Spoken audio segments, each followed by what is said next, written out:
Hi English 7, Miss Nettie here. It is Monday, March 30th. So at this point you should be well into your books if you've been following the reading plans you made on Friday, March 20th. So why don't you take some time right now to open your reading plan, review your progress, and then modify your reading plan based on whether you are ahead or behind where you thought you would be at this point. So pause the video right now to take care of that quick little check-in with your reading plan. Great. Make sure you keep referring to your reading plan to ensure that you are staying on track. So ideally, you're at least halfway through your book right now, which means there have probably been a few setting changes. So we looked at setting early last week on Monday, and today we're going to talk about how settings can change. So these settings can be physical changes, like moving from one place to another, or it can be how the nature or the mood of the same place can change throughout a story for the character.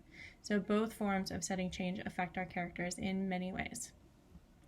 An important setting in the beginning of The White Umbrella is Miss Crosman's house. To consider how setting changes can influence characters differently, let's start by thinking again about how this setting influenced the character in the beginning of the story. The narrator is feeling immense pressure to be as good as Eugenie, the other little girl Miss Crossman is instructing, when her and her sister Mona get there. In this setting, she spends the whole time feeling like she isn't good enough, looking down on herself, and criticizing nearly everything about herself. Later, the setting changes, which in turn changes how the character thinks and behaves.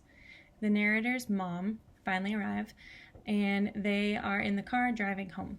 In this new setting change, we need to reconsider how the main character is being affected. It will be different than when she was at Miss Crosman's house. So the reader sees how hard the narrator is trying to hide the umbrella from her mom. Why? She didn't steal it, and she had been pining for it the entire time she was at Miss Crosman's. She had imagined opening it, spinning it around, and swinging it over her shoulder. The reader can infer that the setting change is the reason for this change in attitude towards the umbrella, specifically that her mother is now involved. The umbrella, which was once a source of desire and value to the narrator, has instead become a source of insecurity and shame, something she wants to hide. So what are some of the possible reasons for this shift in behavior? Maybe the character would feel bad if her mother saw the umbrella because she wasn't the one that was able to provide it for her. Or perhaps the character did not want to admit to her mother that she was ashamed of herself and their family, and that she wanted to be like the other girls by having this umbrella, for example. So the narrator felt comfortable at Miss Crosman's house, trying to be someone different. She was standing up taller, boasting about things to make her and her family look better, and seeking these material items to demonstrate her worth. However, when she's with her mom and on her way back home, she becomes quiet and conceals her desires. She keeps her prized item, the umbrella, hidden because of how her mother might react to her having an item like that.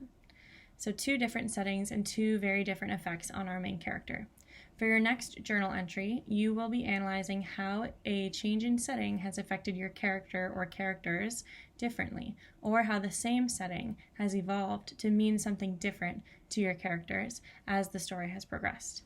So don't forget to include evidence this week in your journal entries. That's one thing I noticed that some of you are not quite doing yet. So we want to make sure that we're elevating our work by including evidence from our books to explain our thinking. So have fun with your next journal entry. English 7 out.